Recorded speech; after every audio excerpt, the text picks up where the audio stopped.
Oli ku There Is Still Hope channel y'essuubi. Kati tukwagala nnyo yonna gy'osinziira okuba nga otulaba kitundu kyakuna bwe kiri eky'olunaku olwaleero. Twakugambye tugera kubanga tusunsula ebikusike ebikwatagana ku 31 bwe kiri omwezi ogwa 10 ogwa buli mwaka muzingira ne Halloween's Day eri omwo mwenna gye mwesunze abamu mwabuze ddazi antires babiyita bi antires obuweru mwabuguze dda in spider form mulimu eza vampire form bingi nnyo antires zonna zolaba teri egulumiza zonna bazikola mu nsi ya kizikiza kituufu vampire kati ngamba nti simanyi Spiderman kine ebintu ebirala so tubeere careful kale mukama tukwebaza ekitundu kino kyokuna tusaba omwoyo watulungamye okuyita mu Kristo Yesu. Amin era amina nange nyongera okukwaniriza ate mu programu yaffe nenyuvu nnyo nnyini ddala gwanyinyumirwa okola kyamanyi ate kubanga muganda ngo tugoberedde okuva gye twatandikidde eri okutuusa n'essaawa eno mu linnya erya Yesu. Kale twagala ekitundu ekyokuna tugenda kutunuulira essebo kale ekitundu ekyokuna tugenda tunuulira lwaki ennaku ebbiri fallen angels bwe kiri baziragira abalaki sitaani ata abasirikale be oba abakozi be ne basobola okuba nga ate batambula bwe kiri ku nsi kuno ennaku ezebbiri. Ekisooka omanyi muyaye nnyo Bayibuli etugamba twafuna spiritual liberty. Twafuna eddembe ery'omwoyo eddembe wafuuka wa ddembe kati bwe kiri teweetaaga ate muntu kuzzaayo oba gwe mwennyini okwezzaayo mu buwambe bwewalimu bwe kiri zitaano nomuyaye sebumbu naye ababa bawaako liberty munaku bbiri zokka naye ate oba under his supervision aba akulaba ate osobola okukola beyond his will kati era batakuwadde kubanga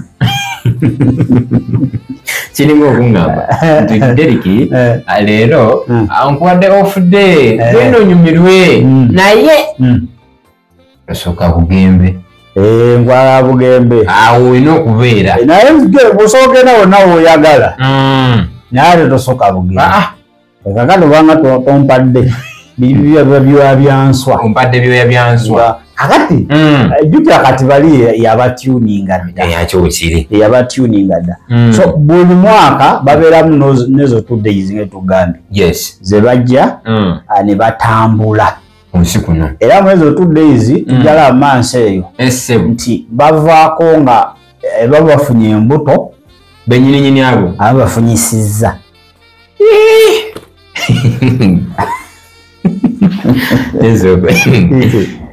bavaako bafunye embuto abamu nga bakoze eki nga bafunyisizza jabiraba naye maama zebuganda weyabanga ezemu fomati y'omusajja ebegenda funyisa lubuto webamya mukazi ebeze kufuna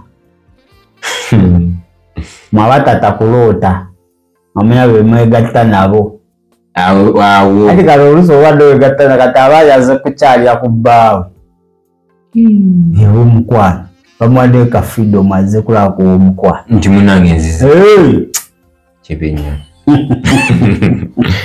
nnyo so oluusi bajja those 2 days activating altars juka baba bayingidde omwaka omujja bwe kiri nga bavudde mu mukadde so ebyoto batera obizza obujja kyo kituufu kati omusayi ekizibu babaza bujja ebyoto byabwe kati ffe ate tetusobola kikola it is amazing ekyoto ekisho olina okiza obujja every minute every day buli kasekendi buli ddakiika buli lunaku Nagamba ekyoto, it's your heart. Mutima. That's your altar. Ate kati ekizibu tumanyi mbu yeringa eno room. Anti kati ekirala bwe sigenze ku Lwakusatu ku kyoto. Mba siri ku kyoto. N'okuba ku kyoto. In fact, olina okufuuka ekyoto ekitambula. Moving altar. Nga si kya ku church. Kati simanyi bano nasomesaako. There are two types of altar. Waliyo ebika by'ekyoto bibiri. Tulina movable. Ekitambula. Non-movable. N'ekitatambula. Kati non-movable. Kino ekitatambula. Kyekibuildinga movable. Mbu kyekizimba kino ekitambula. Nkuwulira. Okitegeera? Tugeze. Wano. Mpulira. Nga Mukama. This is my point of meeting you. Wano wengusisinkanira wano Mukama. Every day. Lunaku. By 9 p.m. Buli ssaawa 3 ez'akawungeezi. Nina okubeera wano. Nina okulipotinga. Kati z'otukuza ekifo ekyo by faith. N'okukkiriza. Nti it's an altar. Kati nti ekyo kyoto. Kati ekyo kyetuyita non-movable. Kyekitatambula ekyo mpulira bulungi. Kati bw'ojja ku non-movable n'osaba mpulira oba ozimba movable. Kankaddemu. Buli wenja ku kyoto kino kyempikuza by faith. Nga Mukama nyweza. Mba nzimba kino ekiri munda mu nze ekitambula.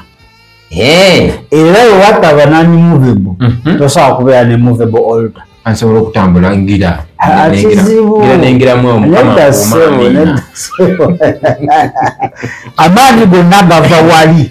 Awo ye source. Petrol station. Wentapinga. Nenjiwamu. Mpulira. Kati non-movable mpulira bulungi kuyamba nti oyinza otuuka awantu bagamba spiritual tusinkana ebintu bingi okuba tobiraba naye kati fe abaaliyo nga tosobola kutambula meters nga tosanze gundi spiritual entities ziri in different ways objects n'ebintu ebirala kati bingi byotomera kati ate byo bikulaba bulungi nnyo bwe tobiraba. That's the problem.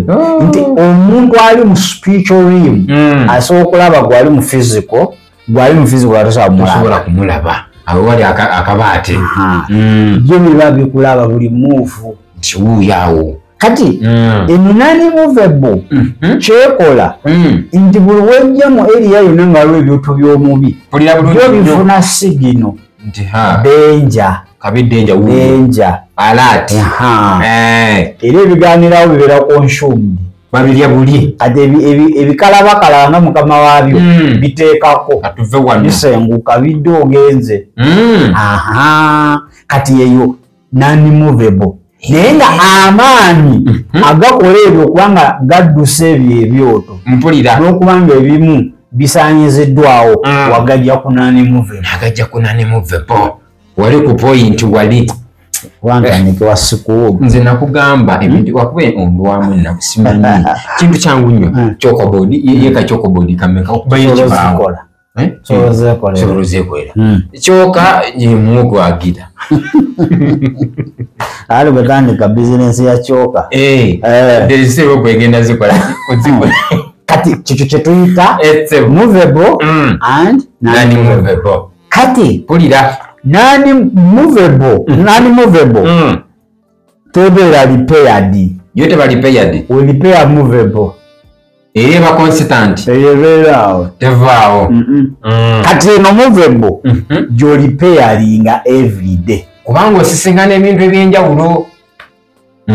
Nkulaba. Oyisegede? Eringo jawali nti munange lero nzize. Kati non-movable ye garage.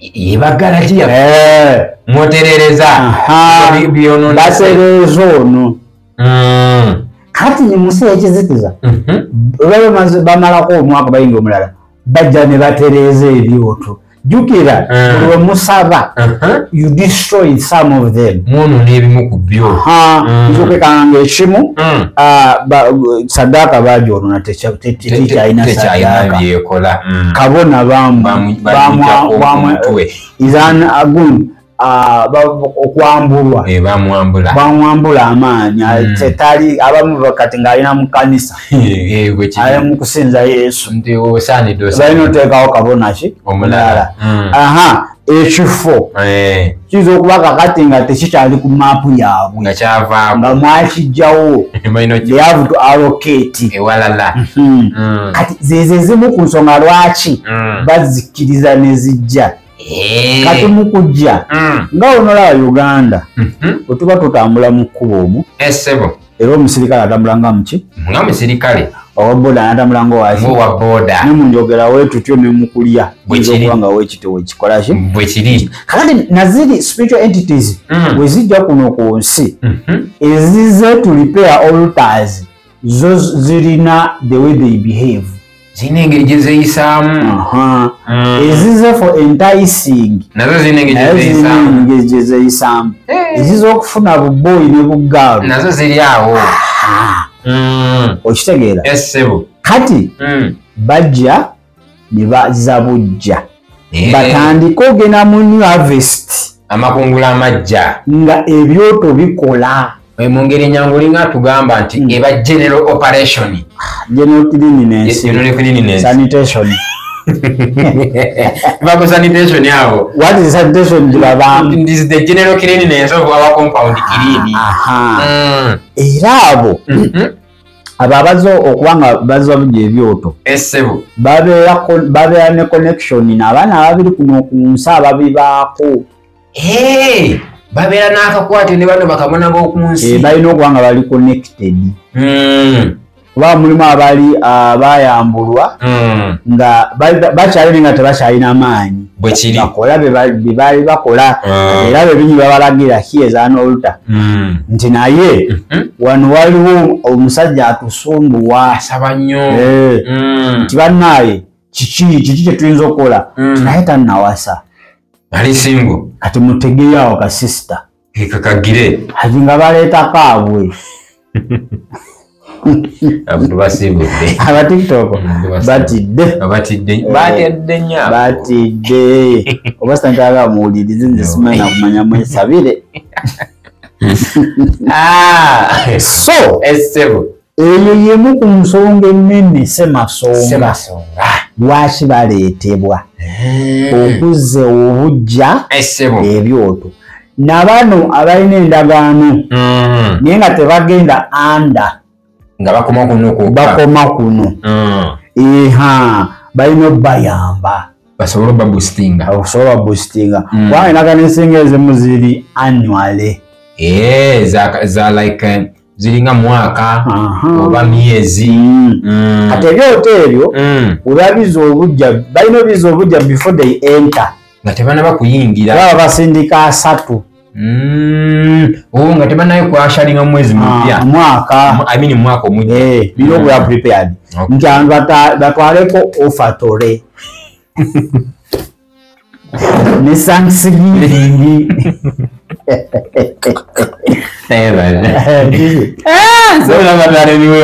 teri kyemukola mu kanisa kitani kyatakubya naye abagambo mulete kimu ekyekumi olwogera noweebaza naye bakubonga oyinayo ongambe munezi bwa mulamba ekyaki bw'oba kubonyeza genda weebaze oba kubonyabonyeza oba ki olina ogenda kola ki kati engeri gyerawamu ofatoriza ezo yekyukamu ebayanjawulo otegeere otooza mbogera ntambula obasange mubali awo kinywa bawaayo era buli omu awaayo ku levo ye wali abajja owaayo enkoko bwekiri embuzi ente abantu biviirenwanzi kati ku levo ab'embuzi bo tebalina nsonyi agikwala naye nakulubuka naye emisana abo tebalina buzibu koko era akugamba ngenda wa mugezi wange agende nakunkeberako mukyamukebera tebakiraga kirwadde babakebera kati bano abawaayo ez'abantu abo tagenda kukwata muntu amutwaleyo atambula nti wuno muleese ajja twalayo amannya ku kyoto nti gundi gwe mbawadde ayinza otwalayo ekifaananyi ekyamuntu oyo ayinza otwalayo olugoye nti luno lwatera okwambala bayita nnyo mu bakozi bewaka ne bakubbamu wadde kawuzi kamu kamala ate kayetaaga gundi yo yonna ate kati fe tubadde tumanye saddaaka okwata ekijambiya mumujja kuno ogusulenyo mu ndagaano enkadde tuli mu ndagaano nkadde ate mu abatagitegeera wadde enkadde naye yali eraga bipya kati mwe abakadde wale nebalekayo tegeeza fe nendagaano empya yatukaddiwa yatusukulumako mwakaddiwa okusinga n'enkadde kale ate fe tuli bakazeeyi nnyo nnyo muli bajjajja ku nkadde katonda bwange bwe mulowooza mu saddaaka zonna omuntu ajja kukwata omwana bamutwale ennaku zino sitaani ya modernizinga ebintu yabirongoosamu nga Yesu ebintu byonna bwe yabikakkanya biri kati at peace ogera bugenze mu maaso ge wonna wooli mugaba mukama wange kitange omulungi ow'ekisa tusinze saasira koze kino koze kiri bw'oli wekka nga teri akulaba novaayo nga saawa yo n'owoofa ggulu oyingira straight naye wali eddagala enkadde oyinza bagenda wakabona nange akabuzi kange ako kabona bana akasiima ako ndyako geno ete kimeeme eri enzigumivu kimeeme eriko n'ekirevu wakoze ki ndi munayina yenze yerirako n'omwana gwayo kuba ekibi kye kinene ekyo kibi kinene nnyo ate sinaegenda akikkiriza era beera ng'otegeseyo olaba sikomyeyo ekibi kyo kiba kinzitiddeyo munsikayo nga bababonayo nga bagenderagamu ensonga laki babasimangako ebijegere baa nga todda nga basikayo saddaaka z'omundagano enkadde zaali sotaafu nga nkambwe bwavu bwoliko muganda wange olunaku misango emeka gyozza mumayingizo zokka naye nkubuulire Yesu n'amala atugamba nti tuddeko buli omu yeweereyo saddaaka n'ekiba si kyekyo nti tuddekoko mu ndagaano enkadde omanyi kyoba okola sooka onzite ntwala kati obazeeyo zisiga bisobola obanga negomwezi ogo mwezi munene zaayo mu bwavu buli obuwunya tulina buli kamu osobole okugulakuvu olutambula butambuzi n'ofuna ekiku n'ovumira mu mutima kino nakyo kati ezo nte munaana ng'olina okusaddaaka n'otunda byali bizibu byali nga taafu ne sitaani yagezaako okupeera enkola nti Yesu bwe yajja byonna n'abigonza bwe kiri wali otuma kati weetuukira neetuukira oli mu nnyumba ya taata oli mwana tokyali muddu ndi mwana oli mwana ne mu kisenge okola ki ntuuka ne sitaani yagondezaamu ababe nabo yabatereeza nabo baana be mujje sikugenda kugoba abantu mayiro na mayiro gwefuna linnya lye kiwedde mufuneko kagoye wakuba ebimu baba bitwala nebifukira ebizibu nebifuuka olunnabe si buli kyagala baga yakitwala kisiima ekimu bakigaana giralaba n'oleeta erinnya ly'omuntu oba ekifaananyi oba ki bwana nekikufuukira ekizibu nekifuuka olunnabe n'okitaba ku kyoto nekizikira ekyoto kinekizikira ate ekyoto wekizikira manya kigamira gwe gwe kirya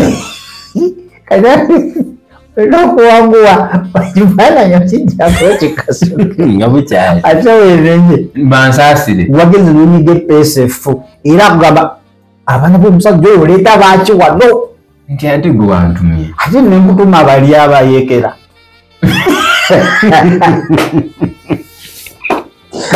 nenkutuma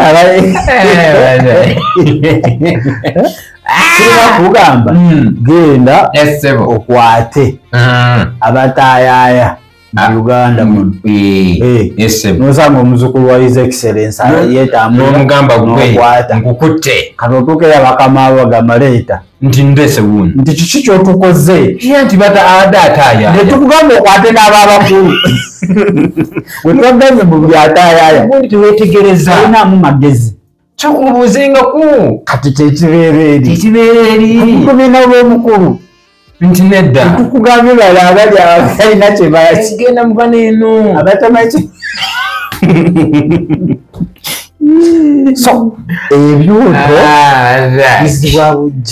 biza bujja balina okufidinga abantu materials zaabwe nga tugambye bwe kiri baleeta mmere ey'enjawulo bagera mu masitoo ag'enjawulo bakubako spells byonna baba balina okukola buli kimu ekisoboka so babata ne bajja 2 days liberty bagiyita 2 days liberty naye ng'ate 2 days liberty ogera ŋŋaŋŋaza buŋŋaŋŋaza naye nga teba liberty kika kitaani akuteekamu olujegere nagamba tambula yakukontrolinga olaga wanaasika kwata wano olaga Yesu agamba mujje gyendi mwenna abakooyi n'abazitowereddwa n'abawumuza kaata bwa sitaani kiri kitya mujje gyendi mwenna ate zayagala abakooyi n'abazitowereddwa mujje gyendi abatamanyise muli mpulira n'abatagala bulamu obutaggwaawo